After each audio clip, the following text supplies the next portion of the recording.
Hello guys, good morning. मेरा नाम वेदांग शर्मा है और मैं आपको कुछ और इम्पोर्टेंट टॉपिक्स के बारे में बताऊंगा आज माइक्रोबायोलॉजी के। तो सबसे पहले हम बात करते हैं असेप्सिस के ऊपर। तो असेप्सिस क्या होता है? Asepsis is the state of being free from disease causing micro organism such as bacteria, viruses, pathogenic fungi and parasites. यानी असेप्सिस क्या है? असेप्सिस एक ऐसी कंडीशन है जिसमें हम किसी भी चीज़ या जैसे कोई भी आर्टिकल है उसको हम माइक्रो ऑर्गेनिज्म जैसे कि बैक्टीरिया हो गया, वायरस हो गया, फंजाई हो गई, पैथोजेनिक और पैरासाइट्स हो गए, इनसे फ्री करवाते हैं। फ्री मतलब वो डिकंटामिनेटेड करवाते हैं, उसे ही हम असेप्सिस कहते हैं। अब इसकी टेक्निक क्या होती है? तो asepsis technique, this is the effort or practice and procedure to prevent contamination from pathogen. यानी पैथोजन जो कंटामिनेशन करते हैं उससे रिमूव करवाना, मतलब उनका कंटामिनेशन को रिमूव करना ही हम क्या कहते हैं? असेप्सिस की टेक्निक में आता है। नेक्स्ट हम बात करते हैं टाइप्स। तो there are two types of asepsis. Asepsis के कितने टाइप होते हैं? दो टाइप होते हैं। पहला होता है मेडिकल असेप्सिस, दूसरा होता है सर्जिकल असेप्सिस। मेडिकल असेप्सिस क्या होता है? तो it refers to clean technique, यानी ये क्लीन टेक्निक बोलते हैं, इसका दूसरा नाम होता है क्लीन टेक्निक। और सर्जिकल असेप्सिस को हम सर्जिकल टेक्निक बोलते हैं। ठीक है, हम आगे इनको अच्छे से डिफाइन करते हैं। तो पहले आता है मेडिकल एसेप्सिस। मेडिकल एसेप्सिस क्या है? एसेप्सिस क्या है? Some time called as clean technique, बिल्कुल, based on maintaining cleanliness to prevent spread of infectious diseases. यानी ये क्या करता है? जो अपनी स्वच्छता है उसको मेंटेन करता है, यानी क्लीनलीनेस है उसको मेंटेन करता है, जिससे कि इन्फेक्शस डिजीज है उसका स्प्रेड खत्म हो जाए, यानी प्रिवेंट कर सकें उसको। This technique ensure that the environment is free from disease causing micro organism. ये इंश्योर करती है कि डिजीज कॉजिंग माइक्रो ऑर्गेनिज्म से फ्री रहे environment. Any technique use to reduce the number or and spread of micro organism is term as medical asepsis. यानी कोई भी ऐसी टेक्निक जो ये बताती है कि माइक्रो ऑर्गेनिज्म का जो नंबर है या फिर उनका जो स्प्रेड, जिस अमाउंट में वो स्प्रेड हो रहे हैं उनको कम करती है, तो उसे ही हम क्या कहते हैं? मेडिकल असेप्सिस कहते हैं। अब इसके प्रिंसिपल के बारे में बात करते हैं। What is the principle of medical asepsis? तो सबसे पहले फर्स्ट आता है कि clean hand frequently with water. पानी के साथ जल्दी जल्दी हाथ धोना, सॉरी जल्दी नहीं, फ्रिक्वेंटली यानी बार बार हाथ धोना चाहिए हमको पानी से। और do not place soiled bed linens और अदर आइटम ऑन फ्लोर। मतलब कि जो भी आइटम्स है, बेड के आइटम है या फिर जो भी पेशेंट रिलेटेड आइटम है, उनको हमको फ्लोर पे नहीं रखना चाहिए, क्योंकि जो हॉस्पिटल होता है उसकी फ्लोर में कंटेमिनेशन ऑलवेज प्रेजेंट रहता है। फिर नेक्स्ट आता है teach the patient to cover their mouth nose when they cough or sneeze. मतलब जब वो खांसते हैं या फिर कफ आता है उनको, तब उनको मतलब मास्क से कवर रखना चाहिए उनका माउथ। क्यों? जिससे कि यदि उन्हें डिजीज़ है तो दूसरों को ना फैले, और यदि दूसरों को है तो उनमें ना हो। तो ये है। चौथा है wear mask to prevent the spread of germ. यानी जो जितने भी माइक्रो ऑर्गेनिज्म होते हैं जिन्हें हम जर्म कहते हैं, तो उनके स्प्रेड को रोक सके, तो इसलिए हमें मास्क पहनना चाहिए। डिस्पोज्ड ऑफ सॉइल्ड और used item directly into the appropriate container. Okay, जो भी सॉइल्ड वेस्ट है उनको हमको अप्रोप्रिएट कंटेनर में डालना चाहिए। जितने भी, जैसे कि अपने बायोमेडिकल वेस्ट में आपने पढ़े हैं 4 टाइप के कंटेनर होते हैं, तो उन चारों में रेस्पेक्टिवली डालना चाहिए। फिर avoid avoid touching nose, eye, mouth because they are the point of entry for microorganism. यानी हमें कभी भी जो कंटामिनेटेड हैंड होते हैं हमारे या फिर हॉस्पिटल में, हमें कभी भी नोज़, माउथ और आइज़ को टच नहीं करना चाहिए, क्योंकि ये पोर्टल ऑफ एंट्री होते हैं। ये पॉइंट होता है जहाँ से माइक्रो ऑर्गेनिज्म जो भी हमारी बॉडी में एंटर कर सकता है। Next, clean the least soil item first then more soiled item. यानी जो पहले लीस्ट सॉइल्ड आइटम है उसको हमको पहले क्लीन करना चाहिए, यानी उनको पहले असेप्सिस करना चाहिए as compare to more soiled items. Okay, next बात करते हैं follow facilities guideline for isolation of diseases. यानी जितनी भी गाइडलाइन दी हुई होती है मतलब डिजीज़ को एरेडिकेट करने के लिए, उसको आइसोलेट करने के लिए, उनको हमको फॉलो करना चाहिए, बिल्कुल। All body fluid must be considered as contaminated. जितने भी बॉडी फ्लूइड होते हैं हमें इनिशियली उनको कंटामिनेटेड मानना चाहिए, जिससे कि हम उनको अच्छे से हैंडल कर पाएँ। फिर आता है सर्जिकल एसेप्सिस। सर्जिकल एसेप्सिस क्या होता है? तो complete removal of micro organism and their spore from surface of an object is called as surgical asepsis. यानी किसी भी ऑब्जेक्ट के सरफेस से कंप्लीटली स्टेराइल, यानी ना तो उसका पैथोजेनिक फॉर्म बचे जो कि नॉर्मल फॉर्म होती है, और ना ही नॉन पैथोजेनिक जैसे कि स्पोर्स जो कि नॉन पैथोजेनिक फॉर्म होती है एक बैक्टीरिया की, वो भी ना बचे, तो उसे हम सर्जिकल एसेप्सिस के अंदर काउंट करते हैं। ये इसको स्टेराइल टेक्निक भी बोलते हैं। और ये ऑपरेशन थिएटर में, यानी ओटी रूम होते हैं ना, ऑपरेशन थिएटर रूम, उनमें होता है, डिलीवरी रूम में होता है, और कैथराइजेशन के टाइम पे इसको यूज़ करते हैं। अब इसके प्रिंसिपल पे बात कर लेते हैं कि प्रिंसिपल क्या होता है। तो avoid spitting any solution on sterile cloth और ऑब्जेक्ट। कोई भी हमारे पास सॉल्यूशन है तो उसको हमको स्टेराइल ऑब्जेक्ट या क्लॉथ के ऊपर गिराना नहीं चाहिए, मतलब अच्छे से रखना चाहिए। Hold sterile object above waist height. जो हमारी वेस्ट हाइट होती है उससे ऊपर हमें कोई स्टेराइल ऑब्जेक्ट होते हैं उनको रखना चाहिए। Avoid talking, coughing, sneezing over a sterile field. जी, एनवायरनमेंट एक ऐसी फील्ड है या फिर एक ऐसा फ्लोर है जहाँ पे जो पूरे तरीके से स्टेराइल है, तो वहाँ पे हमको ना तो कफ करना चाहिए, ना स्नीज करना चाहिए, और ना ही बात करनी चाहिए। बात इस वजह से नहीं करनी चाहिए क्योंकि हम जब बात करते हैं तो कई बार ड्रॉपलेट हमारे माउथ से बाहर आ जाती हैं, और वो ड्रॉपलेट्स में कुछ इन्फेक्शन हो सकता है इस वजह से। Avoid prolong expose of any sterile object to the air. जितने भी स्टेराइल ऑब्जेक्ट हैं उनको ज़्यादा देर तक हवा में नहीं रखना चाहिए। क्यों? क्योंकि यदि ज़्यादा देर तक हम हवा में रखेंगे तो उसमें कुछ ना कुछ कंटामिनेशन होता ही है हवा में, तो वो उसको स्टेराइल ऑब्जेक्ट को अफेक्ट कर सकते हैं। Surgical scrub must be done. Surgically जो स्क्रब करते हैं हम आर्टिकल्स का, वो जरूरी मतलब करना चाहिए। Surgical hand washing should be practised. जो सर्जिकल हैंड वॉशिंग है उसको यूज़ में लेना चाहिए। All article should be sterile. जितने भी आर्टिकल हैं वो स्टेराइल होने चाहिए। नेक्स्ट बात करते हैं हम इन्फेक्शन की, कि इन्फेक्शन होता क्या है। तो इसका इंट्रोडक्शन देख लेते हैं। तो disturbance of normal body function due to attack of any antigen is called as infection. यानी किसी भी एंटीजन के अटैक से हमारी नॉर्मल जो बॉडी फिजियोलॉजी है उसमें कोई भी डिस्टर्बेंस आए किसी भी तरह का, तो उसे हम इन्फेक्शन कहते हैं। अब हम बात करते हैं डेफिनेशन की। तो infection can be defined as lodgement and multiplication of parasite in or on the tissue of host organism. यानी इन्फेक्शन क्या है? इन्फेक्शन का मतलब है हमारा बॉडी जो टिश्यू है, हमारा बॉडी का जो टिश्यू है या सेल्स है, उनमें एक बैक्टीरिया का आना और उसका मल्टीप्लाई करना, इसे ही हम इन्फेक्शन कहते हैं। अब हम बात करते हैं क्लासिफिकेशन की। क्लासिफिकेशन क्या होता है? तो पहला आता है प्राइमरी इन्फेक्शन, री infection, second infection, cross infection, ऐसे करके कई सारे इन्फेक्शन के ये टाइप हैं, ये सारे हम आगे पढ़ेंगे। तो स्टार्ट करते हैं प्राइमरी इन्फेक्शन से। If an individual is express to a particular pathogen for first time then it is called as primary infection. यानी एक पेशेंट है, उसमें पहली बार कोई पैथोजन एंटर करता है और उसकी वजह से उसमें डिजीज़ होती है, तो उसे हम प्राइमरी इन्फेक्शन कहेंगे। फिर इसको दूसरे शब्दों में क्या कह सकते हैं? In other word we can say that initial infection with a parasite in host. यानी जो पहली बार एक पैरासाइट हमारी बॉडी के अंदर आता है और इन्फेक्शन कॉज करता है, उसे हम प्राइमरी इन्फेक्शन कहते हैं।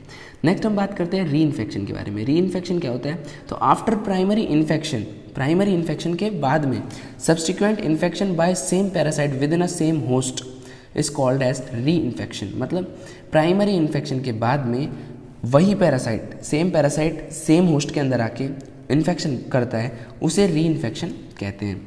सेकेंड इन्फेक्शन क्या होता है? तो ये री इन्फेक्शन, सेकेंड इन्फेक्शन और क्रॉस इन्फेक्शन में बहुत मतलब कन्फ्यूजन बहुत होता है, तो इसको अच्छे से समझिएगा। सेकेंड इन्फेक्शन क्या होता है? व्हेन बॉडी इम्यूनिटी और resistance is lower as a result of primary infection, a new parasite set up or develop a new infection, this is termed as second infection। यानी ये क्या कहना चाह रहा है? ये सिंपली कहना चाह रहा है कि जो सेकंड इन्फेक्शन है वो कब होता है? कि जब हमको प्राइमरी इन्फेक्शन हो रखा है वो सही हो गया और उसकी वजह से हमारी जो बॉडी इम्यूनिटी है वो डाउन पे चली गई, यानी कंटिन्यू वेन कर रही है। तो उस वक्त कोई भी अदर पैरासाइट आके हमारी बॉडी में इन्फेक्शन कॉज करता है, तो उसे हम सेकंड इन्फेक्शन कहते हैं। लेकिन इसमें क्या हुआ? पैरासाइट दूसरा था, लेकिन यदि सेम पैरासाइट आए तो री इन्फेक्शन होगा। ठीक है। फिर हम बात करते हैं क्रॉस इन्फेक्शन की। क्रॉस इन्फेक्शन क्या होता है? When a patient is suffering from a disease, acquired a new disease from another person or from external sources is called as cross infection. मतलब एक पेशेंट है वो सफ़र कर रहा है किसी डिजीज़ से और एक नई डिजीज़ वहाँ पे उसी टाइम पे आ जाती है तो उसे हम क्रॉस इन्फेक्शन कहते हैं। अब वो जो डिजीज़ आ रही है वो एनवायरनमेंट से आ सकती है, किसी दूसरे पेशेंट से आ सकती है, तो ये होता है क्रॉस इन्फेक्शन। ये तीनों में इंपॉर्टेंस, मतलब तीनों में डिफरेंस बहुत ज़्यादा इंपॉर्टेंट है, तो इनको याद रखना है। नेक्स्ट हम करते हैं नोजोकोमियल इन्फेक्शन। नोजोकोमियल इन्फेक्शन क्या होता है? It is a type of cross infection, यानी नोजोकोमियल इन्फेक्शन भी क्रॉस इन्फेक्शन का ही टाइप है। Okay, when cross infection occur in hospital it is called as nosocomial infection. जब नोजोकोमियल इन्फेक्शन, जब क्रॉस इन्फेक्शन हॉस्पिटल में होता है तो उसे हम नोजोकोमियल इन्फेक्शन कहते हैं। इसका दूसरा नाम हॉस्पिटल एक्वायर्ड इन्फेक्शन भी होता है।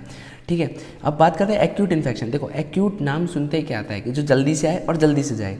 ठीक है, तो when infection occur for a short time along with high intensity is called as acute infection. यानी एकदम से आएगा और एकदम से आएगा तो तेज़ी से इम्पैक्ट होगा, यानी उसकी इंटेंसिटी क्या होगी, बहुत तेज़ होगी और फिर निकल जाएगा, तो उसे ही हम एक्यूट इन्फेक्शन कहते हैं। जैसे स्मॉल पॉक्स होता है, स्मॉल पॉक्स जिसे अपन बड़ी माता भी बोलते हैं कुछ ऐसे करके, तो उसका जो इन्फेक्शन होता है वो एक्यूट इन्फेक्शन होता है। क्रोनिक इन्फेक्शन की बात करें, when infection occur for a long time. देखो क्रोनिक मतलब होता है धीरे धीरे, यानी जो आएगा भी धीरे धीरे, रुकेगा भी बहुत टाइम और फिर जाएगा भी धीरे धीरे। When infection occur for long time along with very low intensity. अब जो धीरे धीरे आएगा तो उसकी इंटेंसिटी भी लो होगी। सिंपल एग्जाम्पल है सिफिलिस। सिफिलिस किससे होता है? तो ट्रिप्नोमा पैलिडियम एक बैक्टीरिया होता है, उससे सिफिलिस होता है। और सिफिलिस क्या है? एक सेक्सुअल इंटरकोर्स से फैलने वाली बीमारी है, मतलब ओके सॉरी। नेक्स्ट हम बात करते हैं subclinical infection. When clinical symptom of a infection are not apparent. मतलब एक होस्ट के बॉडी में क्लिनिकल सिम्टम्स जो होते हैं किसी भी इन्फेक्शन के, वो अपीयर नहीं होते, उसे हम क्लिनिकल इन्फेक्शन कहते हैं।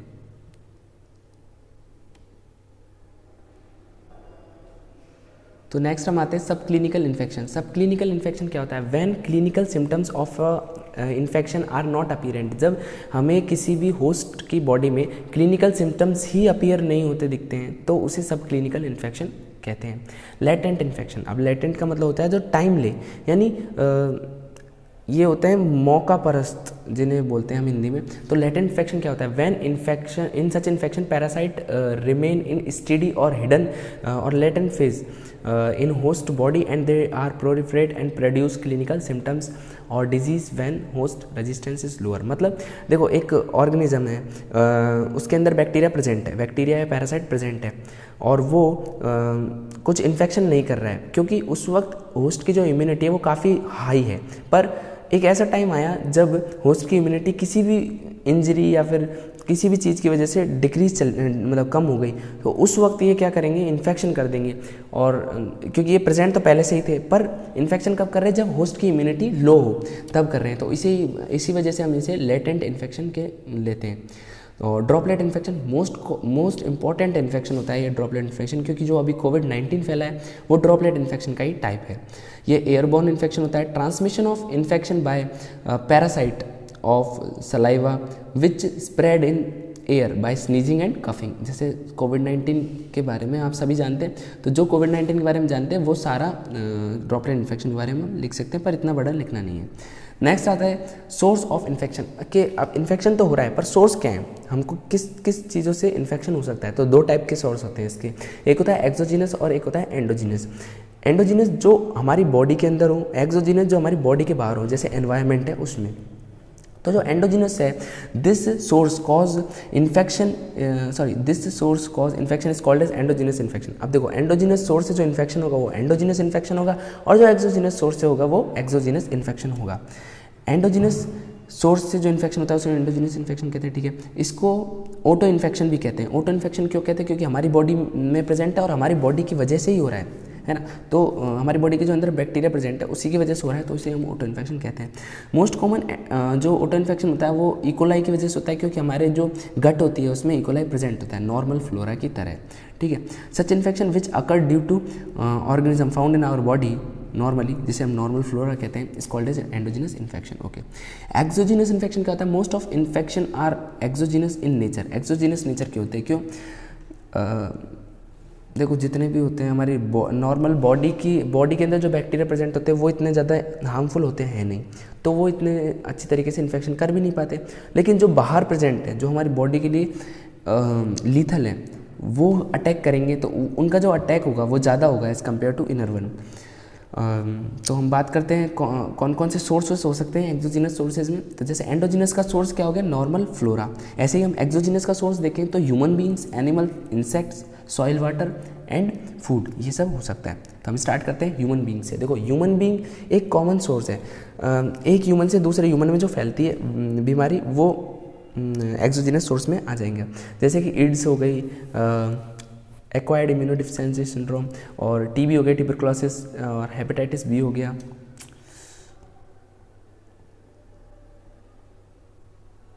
है ना। नेक्स्ट हम बात करेंगे एनिमल सोर्स के बारे में। तो एनिमल में भी सोर्स ऑफ इन्फेक्शन, कुछ इन्फेक्शन हो सकते हैं। जैसे एंथ्रेक्स है, एंथ्रेक्स किससे होता है, बैसिलस एंथ्रेसिस से होता है। बोवाइन ट्यूबरकुलोसिस है, और रेबीज़ है, रेबीज़ कोई भी एनिमल के काटने से होता है। इंसेक्ट की बात करें, when insect transmit infection they are called as vector. जब इंसेक्ट जो इन्फेक्शन को ट्रांसमिट करते हैं ना, तो उसे हम वेक्टर कहते हैं उस इंसेक्ट को। जैसे कि हम बात करें, मलेरिया में होता है फीमेल एनाफिलिस मॉस्किटो, और डेंगू में होता है female Aedes mosquito.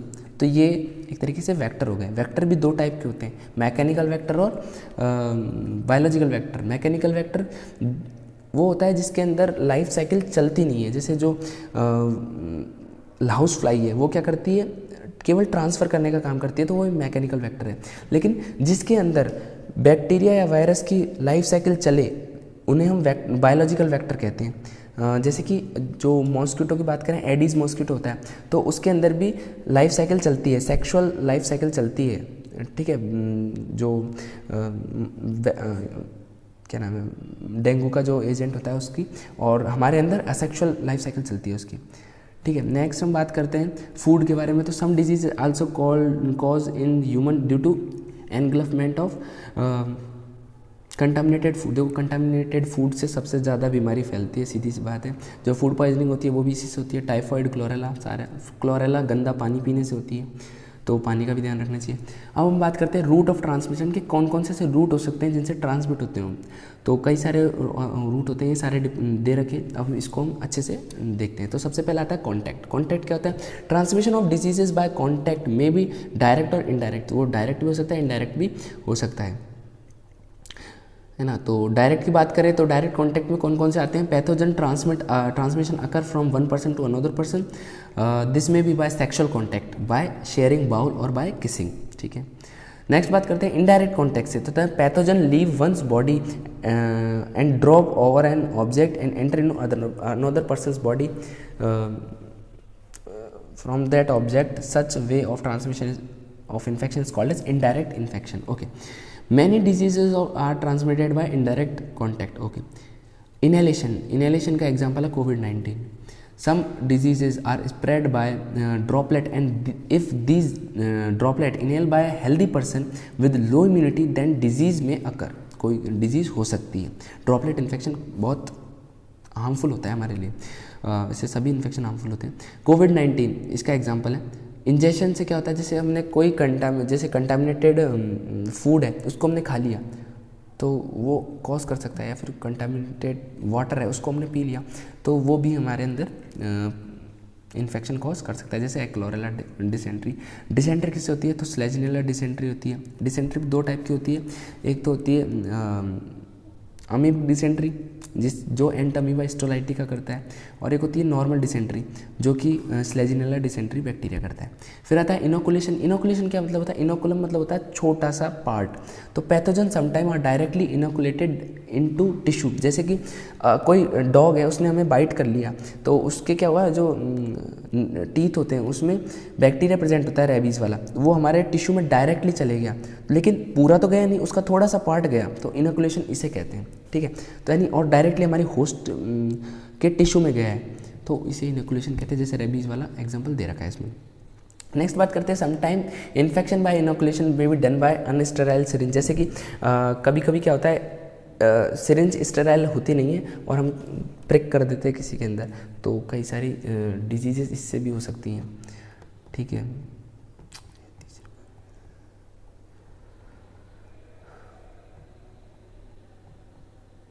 Okay, next हम बात करते हैं वेक्टर के बारे में। तो वेक्टर क्या होता है? तो वेक्टर आर आर्थ्रोपोड। वेक्टर क्या होते हैं? आर्थ्रोपोड होते हैं, जैसे कि मॉस्किटो और फ्लाई। ट्रांसमिशन वेक्टर से मैकेनिकल भी हो सकता है, बायोलॉजिकल भी हो सकता है। जैसे मैंने बताया था, मैकेनिकल वेक्टर कौन है? फ्लाई है, और बायोलॉजिकल वेक्टर कौन है? मॉस्किटो है। बायोलॉजिकल वेक्टर यानी जो जिस बैक्टीरिया या वायरस की को वो कैरी कर रहे हैं, उनकी लाइफ साइकिल उनके उस वेक्टर के अंदर चले तो वो बायोलॉजिकल वेक्टर है, और यदि वो लाइफ साइकिल ना चले तो वो मैकेनिकल वेक्टर है।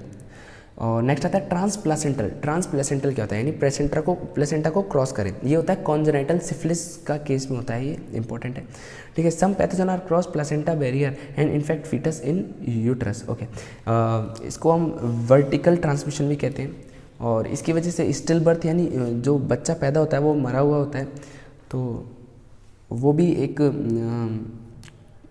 मतलब इसकी वजह से हो सकता है, और अबॉर्शन हो सकता है, मिसकैरेज हो सकता है। नेक्स्ट करते हैं पेरेंटल रूट या lab infection. Infection like AIDS, hepatitis B में be sometime transmitted during procedure such as injection, lumbar puncture, blood transfusion and surgery. इनको बस ये ज़्यादा इंपॉर्टेंट नहीं है, पर ऐसे याद रखना। हाँ, ये थोड़ा वो है कि it is also called as iatrogenic infection. Process of infection के प्रोसेस क्या होता है? प्रोसेस मतलब कि कैसे वो क्या चेन है इन्फेक्शन की, मतलब कैसे वो हमारी बॉडी में या फिर एनवायरनमेंट में कैसे रहता है। तो सबसे पहले आता है हमारे पास मोड ऑफ ट्रांसमिशन, किस मोड से ट्रांसमिट कर रहा है, फिर पोर्टल ऑफ एंट्री, फिर एक ससेप्टेबल होस्ट जिसकी इम्यूनिटी लो हो, फिर पैथोजन, फिर रिजर्वायर, फिर पोर्टल ऑफ एग्जिट यानी जहाँ से निकल जाएगा। तो पोर्टल ऑफ एंट्री से बात करते हैं, तो पोर्टल क्या होता है? पोर्टल क्या होता है? एक प्लेस होता है या रूट होता है, और एंट्री मतलब एंट्री ऑफ माइक्रो ऑर्गेनिज्म। तो वर्ड मीनिंग क्या होगी?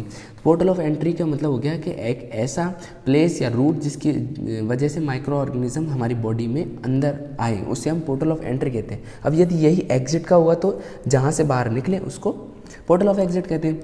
अब बिल्कुल ठीक है, इसमें रेस्पायरेटरी कौन कौन से रूट होते हैं? जैसे रेस्पायरेटरी ट्रैक हो गया, गैस्ट्रो इंटेस्टाइनल ट्रैक हो गया, यूरिनोजेनिटल ट्रैक हो गया, ऐसे कई सारे होते हैं। तो सबसे पहले हम बात करते हैं रेस्पायरेटरी ट्रैक के बारे में। In it nose is entry point. अब देखो, रेस्पायरेटरी है, रेस्पायरेशन कहाँ से लगते हैं? नोज से करते हैं, तो नोज इसमें क्या हो गया? एंट्री पॉइंट हो गया। Direct contact with sterile infected secretion cause infection. Kissing, droplet spray इसके एग्जाम्पल होते हैं। इसमें अगिंग इतना ज़्यादा इंपॉर्टेंट नहीं है, तो इसको काट दीजिएगा, ये इतना ज़्यादा इंपॉर्टेंट नहीं है, ठीक है। नेक्स्ट हम बात करते हैं माइक्रोबैक्टीरियम ट्यूबरकुलाई, और ट्यूबरकुलोसिस करता है, और स्ट्रेप्टोकोकस निमोनिया क्या करता है? निमोनिया करता है। सेकंड है स्किन। अब हमारे किसी स्किन में, हमारी जो स्किन होती है उसमें वाउंड है यानी घाव है कोई, तो वहाँ पे क्या होगा? हमारी एपिडर्मिस एब्सेंट होती है उस जगह, तो कोई भी बैक्टीरिया या वायरस डायरेक्टली एंटर कर सकता है, तो वो भी एक इंपॉर्टेंट पॉइंट होता है। जैसे कि टेटनस होता है, हमारे कभी लोहे से लग जाती है, जिसमें रस्टेड आयरन इंपॉर्टेंट है कि रस्टेड आयरन से लग जाती है, तो उसमें क्या होता है? टेटनस होता है। माइक्रोबैक्टीरियम टीटेनी बैक्टीरिया प्रेजेंट होता है, और वो क्या करता है? हमारे डायरेक्टली अंदर चल जाता है और टेटनस कर देता है। तो इसी वजह से क्या करते हैं? हम एंटीटी लगाते हैं, tetanus toxoid. Okay, through wound part of skin many bacteria pathogen enter in our body. Next आता है यूरिनोजेनिटल। यूरिनोजेनिटल क्या होता है? यूरिनोजेनिटल मतलब होता है हमारा जो जहाँ से यूरिन पास होता है उधर से इन्फेक्शन जाना, ये वल्नरेबल इन्फेक्शन में आता है। ये जब होता है जब अनप्रोटेक्टेड सेक्स किया जाता है, मतलब जो सेक्सुअल इंटरकोर्स है यदि वो अनप्रोटेक्टेड है यानी without use of any contraception यदि हो रहा है, तो उसकी वजह से भी एक फैल सकती है बीमारी। जैसे HIV है, ह्यूमन इम्यूनो वायरस है, वो human immuno deficiency virus. Okay, ये है वो एड्स कॉज करता है, और टिप्नोम पैलिडियम है वो सिफिलिस कॉज करता है। ओके, GI ट्रैक की बात करें आप, GI ट्रैक क्या होता है? Gastro intestinal tract. तो इसके लिए क्या होगा? पोर्टल ऑफ एंट्री क्या होगा? ओरल रूट होगा, और ये कंटामिनेशन फूड और वाटर की वजह से होता है। अब ये सारी इसमें डिजीजेज आती हैं, ये सारी इसके अंदर डिजीज आती है। पोर्टल ऑफ एग्जिट मैंने बता दिया था, जहाँ से अंदर आए जिस रूट से वो पोर्टल ऑफ एंट्री, और जहाँ से बाहर निकले वो पोर्टल ऑफ एग्जिट। ओके, अब ये जो पोर्टल ऑफ एग्जिट है और जो पोर्टल ऑफ एंट्री है वो माइक्रो ऑर्गेनिज्म के टाइप पे डिपेंड करता है, यानी अलग अलग टाइप हुए तो वो वेरी भी कर जाएंगे, ठीक है। नोज, थ्रोट सिक्रेशन से भी हो सकता है, फीकल मैटर से भी हो सकता है, यूरिन से भी हो सकता है, स्किन से भी हो सकता है। ये चारों इसके क्या है, मतलब प्लेस है, पोर्टल ऑफ एग्जिट के टाइप है कि कहाँ से जा सकता है। जैसे नोज़ और थ्रोट से चले गया, नोज़ और थ्रोट सिक्रेशन, जैसे कि हमें कभी भी कोल्ड होती है तो हमारे नोज़ में से सिक्रेशन आउट होता है तो उसे नोज़ सिक्रेशन कहते हैं। कफ आता है तो वो थ्रोट सिक्रेशन हो गया। फीकल मैटर नॉर्मल होता है। यूरिन भी हम पास ऑन करते हैं। स्किन में कैसे हो गया, तो माइक्रोबैक्टीरियम लेप्री होता है, उसमें क्या होता है कई सारे ऐसे फुंसी टाइप के हो जाते हैं जिसमें से क्या होता है पस टाइप का निकलता है, तो वो एक टाइप है इसका। ये लेप्रोसी, बहुत कुष्ठ रोग कहते हैं लेप्रोसी को हिंदी में। अब आता है रिजर्वायर। रिजर्वायर क्या होता है, तो place of environment where pathogen survive and multiply until control by immune system. मतलब रिजर्वायर क्या होता है, ये रिजर्वायर ये याद मत रखिएगा कि रिजर्वायर एनवायरनमेंट में होता है। रिजर्वायर होता है होस्ट के बॉडी के अंदर, वो एक ऐसा प्लेस होता है जहाँ पे बैक्टीरिया मल्टीप्लाई करता है और आगे अपनी जो ऑफ स्प्रिंग से उनको प्रोड्यूस करता है। कब तक करता है, जब तक होस्ट का इम्यून सिस्टम उसको आगे रोके ना, बस बिल्कुल ठीक है। नेक्स्ट हम बात करते हैं एक्सोटॉक्सिन और एंडोटॉक्सिन के बारे में डिफरेंस। ये इंपॉर्टेंट डिफरेंस है। एक्सोटॉक्सिन होता है हीट लेबाइल, एंडोटॉक्सिन होता है हीट स्टेबल, ठीक है। Active secretion by living cell into medium, इसे एक्सोटॉक्सिन कहते हैं। और form integral part of cellular cell wall, release only on disruption of bacterial cell. Exotoxin होते हैं वो प्रोटीन नेचर के होते हैं और एंडोटॉक्सिन लिपोपॉलीसैकेराइड नेचर के होते हैं। अब प्रोटीन नेचर के हैं एक्सोटॉक्सिन, तो वो एंजाइमेटिक एक्शन में होंगे। क्यों? क्योंकि एंजाइम जनरली प्रोटीन नेचर के होते हैं और वो फीवर प्रोड्यूस नहीं करेंगे। लेकिन अब जो एंडोटॉक्सिन है वो क्या है, लिपोपॉलीसैकेराइड नेचर का है, तो वो एंजाइमेटिक एक्शन में तो होगा नहीं और वो फीवर प्रोड्यूस करेंगे। अब एंजाइमेटिक एक्शन में एक्सोटॉक्सिन है तो वो क्या होता है, हाईली स्पेसिफिक होते हैं एंजाइम किसी भी एक चीज़ के लिए, तो ये भी हाईली स्पेसिफिक होंगे और इनकी पोटेंसी ज़्यादा होगी और ये कन्वर्ट भी हो जाएंगे टॉक्साइड में कोई भी फॉर्मेल्डिहाइड यदि आएगा तो। ये हाईली एंटीजेनिक होते हैं, ग्राम पॉजिटिव बैक्टीरिया इन्हें निकालता है और बस यही है इसके अंदर। लेकिन यदि अपन यही बात करें एंडोटॉक्सिन के बारे में तो ये नॉन स्पेसिफिक होते हैं, टॉक्साइड कभी नहीं होते, एंटीजेनिक वीकली होते हैं और ग्राम नेगेटिव बैक्टीरिया इन्हें निकालता है, ठीक है।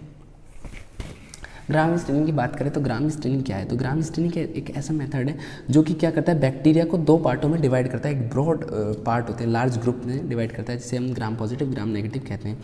ये एक वाइडली यूज स्टेनिंग टेक्निक है, वर्ल्ड वाइड यूज़ की जाती है इसको। ये सबसे पहली बार कब दी थी, तो किसने दी थी, ये थॉमस ग्राम ने दी थी, थॉमस क्रिश्चियन ग्राम ने दी थी। और कब दी थी, 1884 में शायद, अप्रोक्स 1884 में ही दी थी। ये डेनिश साइंटिस्ट थे, ठीक है। हम यदि क्लासिफिकेशन की बात करें तो जो दो टाइप के क्लासीफाई होते हैं वो सेल वॉल के बेसिस पे होते हैं, थिकनेस। जैसे ग्राम पॉजिटिव की सेल वॉल की थिकनेस ज़्यादा होती है as compare to gram negative, okay. और बस यही होता है। और बैक्टीरिया सेल वॉल किसी में होती है पेप्टिडोग्लाइकन, बट उनकी थिकनेस अलग अलग होती है। अब प्रिंसिपल क्या हो गए ग्राम स्टेनिंग की, ग्राम स्टेनिंग के प्रिंसिपल क्या होते हैं, जैसे 4 प्रोसेस इसके अंदर आती हैं। सबसे पहले होती है प्राइमरी स्टेन, फिर मॉडरेटर, फिर डीकलराइजर और लास्ट क्या होता है counter stain. Counter stain safranin होता है। अब ये जो अलग अलग तरह के crystal, violet, iodine solution, 94% ethyl alcohol and safranin, ये रेस्पेक्टिवली ये चारों हैं। हम बात करते हैं प्रोसेस क्या होता है, तो देखो ये प्रोसेस लिख रखी है पूरी, हमको ऐसे याद ही नहीं करना। हमको क्या याद रखना है, देखो हमको नॉर्मली क्या याद रखना है। सबसे पहले क्या होता है, एक नॉर्मली पेट्री डिश ले ली जाती है, उसके अंदर बैक्टीरिया की कॉलोनी को डाल दिया जाता है। अब वो बैक्टीरिया की कॉलोनी मूव तो करती रहती है, तो इस वजह से हम क्या करते हैं, उसको हीट कर देते हैं। हीट करने से क्या होता है, वो एक जगह फिक्स हो जाती है। फिर हम उसमें क्या करते हैं, प्राइमरी स्टेन डालते हैं। प्राइमरी स्टेन क्या था, क्रिस्टलाइन वॉयलेट। कब कितने देर के लिए डालेंगे, 1 मिनट के लिए डालेंगे। अब वो अच्छे से उसको स्टेन होने देंगे 1 मिनट के लिए। फिर क्या करेंगे, हम आयोडीन सॉल्यूशन डाल देंगे। आयोडीन सॉल्यूशन उसको भी 1 मिनट तक स्टेन होने देंगे। फिर क्या करेंगे, डिस्टिल वाटर लेंगे और जो आयोडीन सॉल्यूशन और क्रिस्टलाइन वॉयलेट को जो स्टेन होने दिया उसको हम रिमूव कर देंगे, ठीक है। जिससे जिस बैक्टीरिया ने रिटेन कर ली उसकी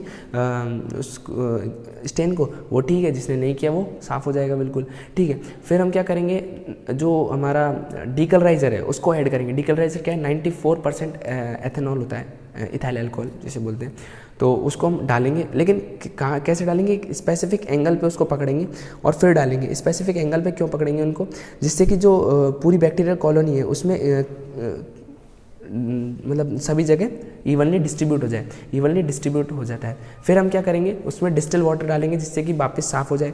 नेक्स्ट हम उसमें काउंटर स्ट्रेन ऐड करेंगे। काउंटर स्ट्रेन कितनी देर के लिए ऐड करेंगे, 30 सेकंड के लिए। काउंटर स्ट्रेन है क्या, सैफरनिन एक काउंटर स्ट्रेन है। अब बात आती है बैक्टीरिया ने कैसे पता लगा कि ग्राम पॉजिटिव और ग्राम नेगेटिव है। तो यदि जिस बैक्टीरिया ने सैफरनिन जो कि काउंटर स्ट्रेन है उसका कलर ले लिया तो वो है ग्राम नेगेटिव, ठीक है। लेकिन जिस बैक्टीरिया ने प्राइमरी स्ट्रेन लिया, प्राइमरी स्ट्रेन क्या है, क्रिस्टलाइन वॉयलेट, उसको लिया तो वो ग्राम पॉजिटिव है, ठीक है, ग्राम पॉजिटिव बैक्टीरिया है। तो यही इसमें पूरा लिख रखा है, आप अच्छे से पढ़ लेना इसको। मैं समझा दिया तो पढ़ने का कोई वो है नहीं। इसमें एक इंपॉर्टेंट है कि मोस्ट क्रूशियल स्टेप कौन सा है, तो डीकलराइजेशन मोस्ट क्रूशियल स्टेप है, डीकलराइजेशन मोस्ट क्रूशियल स्टेप। अब देखो ग्राम हाँ, डीकलराइजेशन क्यों इंपॉर्टेंट है, क्योंकि जो ग्राम नेगेटिव बैक्टीरिया होता है वो क्या करते हैं, उसकी जो आउटर मेम्ब्रेन होती है प्रोटीन की, वो डीनेचर्ड हो जाती है इस वजह से, डीकलराइजेशन की वजह से। फिर हम एक फ्लो चार्ट है, इसमें ये फ्लो चार्ट केवल अच्छे से समझाने के लिए आप इसको पढ़ लीजिएगा और अच्छे से समझ में आ जाएगा इससे। फिर हम बात करते हैं कल्चर मीडिया के बारे में। कल्चर मीडिया होता क्या है, culture media it is made up of 2 word, culture plus media. Culture क्या होता है, कल्चर मतलब होता है बैक्टीरिया की ग्रोथ, यानी बैक्टीरिया की कॉलोनी को ग्रो करवाना लैब में। क्यों करवाना, स्टडी पर्पसेस के लिए, वैक्सीन को ट्रीट करने के लिए या फिर कोई डिजीज़ है उसको स्टडी करने के लिए, ठीक है। तो यदि एक माइक्रो ऑर्गेनिज्म को हम किसी भी पेट्री डिश में ग्रो करवा रहे हैं उसे हम कल्चर कहते हैं। अब मीडिया क्या होता है, मीडिया क्या होता है, वो मीडियम जिसमें वो ग्रो करेगा, वो ग्रो बिना किसी मीडियम के नहीं करता। मीडियम मतलब न्यूट्रिएंट सॉल्यूशन, यानी इसमें लिख रखा है कॉम्बिनेशन ऑफ इंग्रेडिएंट। इंग्रेडिएंट मतलब जो भी उसको उसके लाइफ के लिए ज़रूरी है वो सारी चीज़ उसमें होती है मीडिया में, उसे हम मीडिया बोलते हैं। Culture media use for study purposes, biochemical test और टेस्ट ऑफ वेरिएंट डिजीजेस। बिल्कुल। Constant of culture media, culture media में होता क्या क्या है, तो वाटर होता है, इलेक्ट्रोलाइट होता है, पेप्टॉन्स होता है और सॉलिड एजेंट, सॉलिडिफाई एजेंट होते हैं। सॉलिडिफाई एजेंट भी 2 टाइप के होते हैं, अगार अगार और जेलेटिन। अब अगार अगार क्या होता है, अगार अगार हमको मिलता कहाँ से, हमने पहले पढ़ रखा है कि अगार अगार हमें रेड एल्गा से मिलता है, रेड एल्गा या फिर जिसे अपन सीवीड्स भी बोलते हैं, ठीक है। और जो अगार अगार होता है वो ज़्यादा बेटर होता है एज़ कम्पेयर टू जिलेटिन। क्यों होता है, देखो अगार अगार एक सॉलिडिफाई एजेंट है, वो कोई कभी भी लिक्विफाई नहीं होता, मतलब लिक्विफिकेशन उसका बहुत कम होता है। दूसरा ये कोई न्यूट्रिएंट प्रोवाइड नहीं करवाता, शायद आगे लिख रखा है मैंने।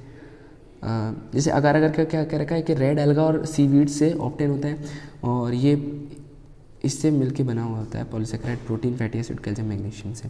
फिर agar agar is better solidify agent yes than gelatin. क्यों, क्योंकि देखो हाइड्रोलाइज नहीं होता बैक्टीरिया से, इनर्ट होता है, लिक्विफिकेशन नहीं होता इसका और कोई न्यूट्रिएंट प्रोवाइड नहीं करवाता है, इस वजह से। कल्चर मीडिया का यूज़ क्या है, देखो कल्चर मीडिया हम किस वजह से यूज़ कर सकते हैं, कल्चर मीडिया हम किसको ग्रो कर रहे हैं, बैक्टीरिया को ग्रो कर रहे हैं तो उसका नंबर बढ़ाने के लिए, किसी स्पेसिफिक बैक्टीरिया को स्टडी करने के लिए और एक बैक्टीरिया को अलग डिफ्रेंशिएट करने के लिए, इन तीनों पर्पसेस के लिए यूज़ कर सकते हैं। अब हम बात करें बेसिक रिक्वायरमेंट क्या होती है, तो energy source, carbon source, nitrogen source, nutrient होगा, मिनरल सॉल्ट हो गए, suitable pH, growth factor, tryptophan होता है साल्मेंटर के लिए, इसको याद कर लीजिएगा। अब हम बात करें on a basis of physical state, physical state के बेसिस पे 3 पार्टों में डिवाइड होता है, सॉलिड, लिक्विड और सेमी सॉलिड मीडिया। यदि अपन यही बात करें ऑक्सीजन की प्रेजेंस एब्सेंस में तो एरोबिक और एनारोबिक, और यदि अपन यही बात करें न्यूट्रिशन फैक्टर के लिए तो simple, complex, special and synthetic media, ये मीडिया होते हैं।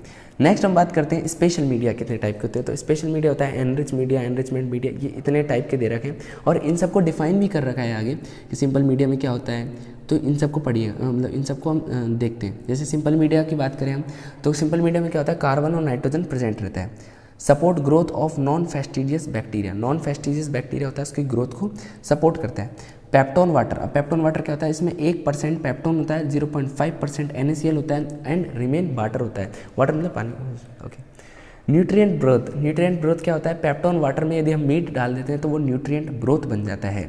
और न्यूट्रिएंट अगार क्या होता है, जब इसमें हम अगार भी डाल दें, यानी न्यूट्रिएंट ब्रोथ प्लस अगार, उसे हम न्यूट्रिएंट अगार कहेंगे, ठीक है। नेक्स्ट हम बात करते हैं स्पेशल मीडिया में एनरिच मीडिया। अब जैसे जो सिंपल मीडिया था वो नॉन फेस्टिजियस बैक्टीरिया की ग्रोथ के लिए इंपॉर्टेंट था, वैसे ही एनरिच मीडिया होता है वो न्यूट्रिशनली मतलब वो न्यूट्रिशन प्रोवाइड करवाता है फेस्टिजियस बैक्टीरिया को, फेस्टिडियस बैक्टीरिया। इसमें ब्लड अगार, चॉकलेट अगार, ये सब इसके एग्जाम्पल हैं। कैसे कैसे बनते हैं वो भी लिख रखा है इसमें, जैसे 5 ml ब्लड और न्यूट्रिएंट अगार, यदि 45 डिग्री पे देंगे तो ब्लड अगार बनेगा और यदि 70 डिग्री पे दे दिया तो चॉकलेट अगार बन जाएगा। अब न्यूट्रिएंट अगार क्या है, न्यूट्रिएंट अगार है अपना जिसमें अपना आ रहा है peptone water plus meat plus agar, ये तीनों आ रहे हैं तो न्यूट्रिएंट अगार बन रहा है। नेक्स्ट बात करते हैं हम सिलेक्टिव मीडिया। सिलेक्टिव मतलब किसी एक स्पेसिफिक बैक्टीरिया के लिए हो, यानी इसमें कुछ ना कुछ इनिबिटर प्रेजेंट होगा। इनिबिटर क्यों प्रेजेंट होगा, जिससे कि जो नॉन डिजायरेबल बैक्टीरिया हैं उनको हम रिमूव आउट कर सकें। तो ये किसके लिए होती है, एक डिजायरेबल बैक्टीरिया को अलग करने के लिए होती है। डिफरेंशियल मीडिया, आप देखो ये अलग अलग कलर के बेसिस पे, मतलब जो कॉलोनी होती है उसकी मॉर्फोलॉजी के बेसिस पे हम बैक्टीरिया को डिफरेंट कर सकते हैं। जैसे ब्लड अगार होता है तो उसके वो 3 टाइप का होता है, alpha beta gamma. Green colour का होता है अल्फा, येलो कलर का होता है बीटा, और कोई कलर का मतलब कलरलेस होता है गामा। अब मैकॉन के अगार क्या होता है, मैकॉन के अगार 2 टाइप का होता है, lactose fermenting and non lactose fermenting. Lactose fermenting pink colour का होता है, जो नॉन लैक्टोज फर्मेंटिंग होता है वो पेल येलो कलर का होता है। इंडिकेटर अगार, इंडिकेटर अगार क्या होगा, देखो इंडिकेट करेगा, इंडिकेट कैसे कर सकता है, कलर दिखा के या फिर ऑर्डर दिखा के, ऑर्डर यानी जो भी स्मेल टाइप का होता है उससे। फिर आता है ट्रांसपोर्ट मीडिया। ट्रांसपोर्ट मीडिया क्या होता है, use for transportation of clinical specimen. अब देखो ट्रांसपोर्ट मीडिया मतलब हमने एक जगह से कलेक्ट किया स्पीसीमेन, हमको लेके जाना है लैब में, लेकिन लैब है दूर, तो हम क्या करेंगे, एक ऐसा मीडिया लेंगे जिससे कि जो जो हमने स्पीसीमेन तैयार किया है या फिर जो कलेक्ट किया है वो ख़राब ना हो, तो उसके लिए ट्रांसपोर्ट मीडिया का यूज़ किया जाता है। नेक्स्ट हम बात करेंगे वायलेंसी और पैथोजेनिसिटी में डिफरेंस क्या होता है। तो वायलेंसी क्या होती है, refers to severity of pathogen to cause infection and threaten host defense. यानी ये सीवियरिटी होती है पैथोजन की कि किस सीवियरिटी से वो इन्फेक्शन को कॉज कर सकता है, और ये क्वांटिटेटिव नेचर का होता है। क्वांटिटेटिव यानी देखो क्वांटिटेटिव क्यों, क्योंकि ये सीवियरिटी को बता रहा है कि किस सीवियरिटी से ये अफेक्ट करेगा। नेक्स्ट आता है हमारे पास, ये क्वांटिटेटिव नेचर का होता है तो ये सीवियरिटी ऑफ डिजीज़ को बताएगा, ठीक है। Most common measurement of virulence is the ability of pathogen to cause death of immune infected host, यानी जो होस्ट है यदि उसकी वो मृत्यु हो जाती है तो वो उसकी वायलेंसी क्या होगी, बहुत ज़्यादा होगी। और ये express the degree of harmfulness को एक्सप्लेन करता है, और डिग्री ऑफ पैथोजेनिसिटी को भी ये एक्सप्लेन करते हैं। अब यदि अपन यही पैथोजेनिसिटी में आए तो ये क्या होता है, ability of biological agent to cause infection, यानी इन्फेक्शन कॉज करने की जो भी एबिलिटी होती है उसे हम पैथोजेनिसिटी कहते हैं।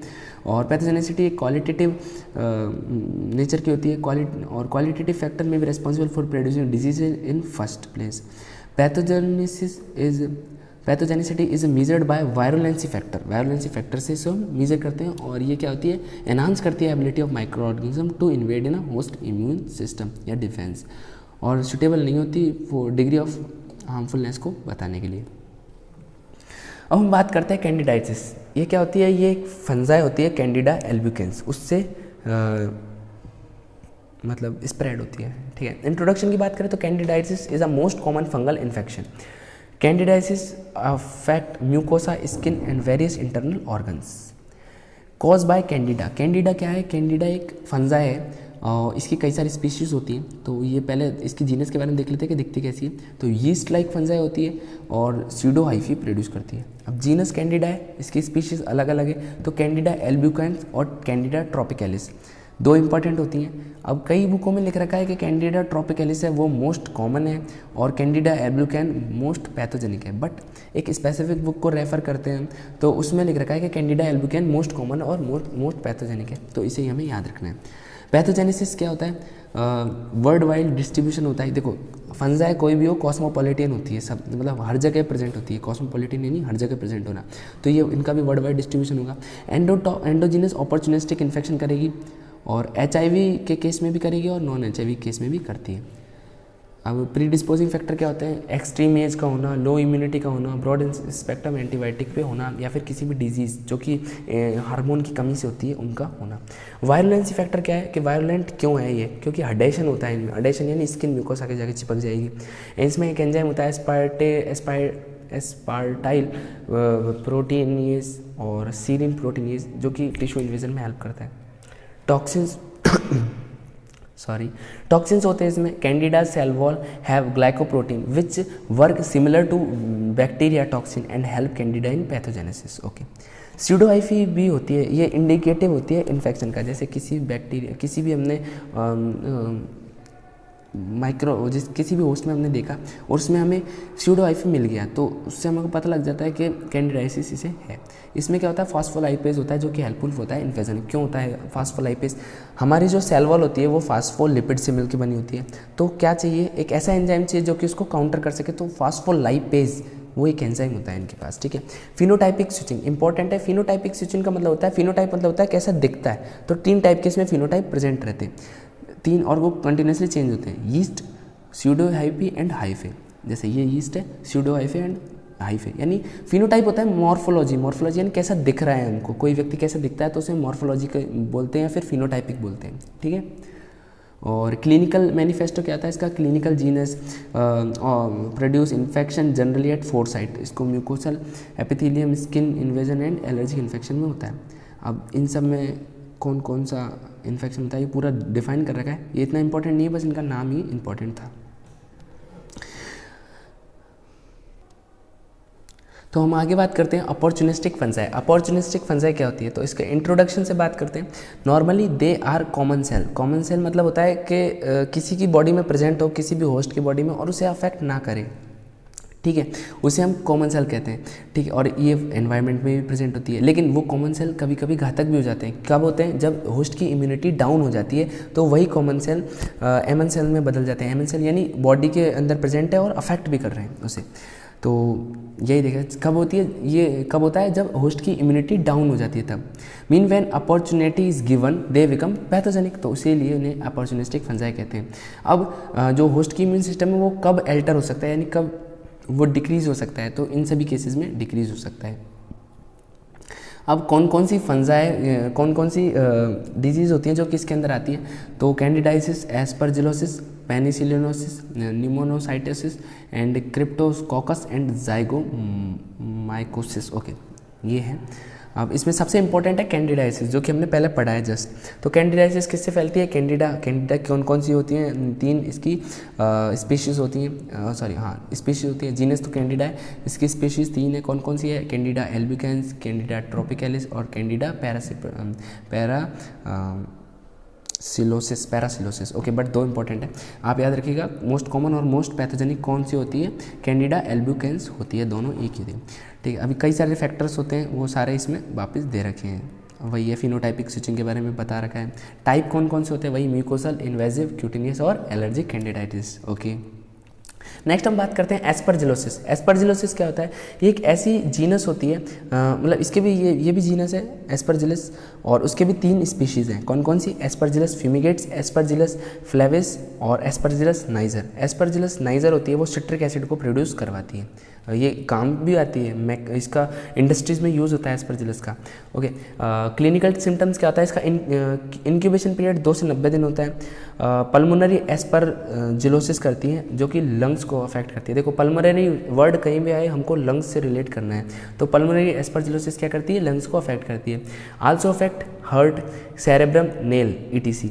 और पेनिसिलोसिस की बात करें तो पेनिसिलोसिस बहुत कम पूछी जाती है, और मतलब रेयर चांस होते हैं इसके, तो ये 2 हैं इसकी। डाइमॉर्फिक फंजाई होती है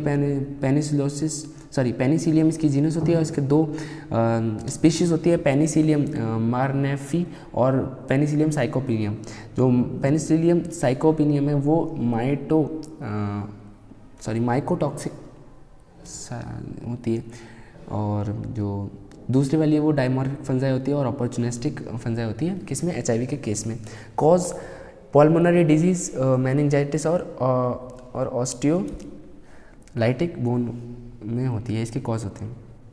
तो इसी के साथ हमारी माइक्रोबायोलॉजी कंप्लीट होती है, और ये कुछ इंपॉर्टेंट टॉपिक्स थे जो कि प्रीवियस ईयर में कई बार आए हुए हैं। तो होप सो आपको लेक्चर अच्छा लगा होगा। Thank you.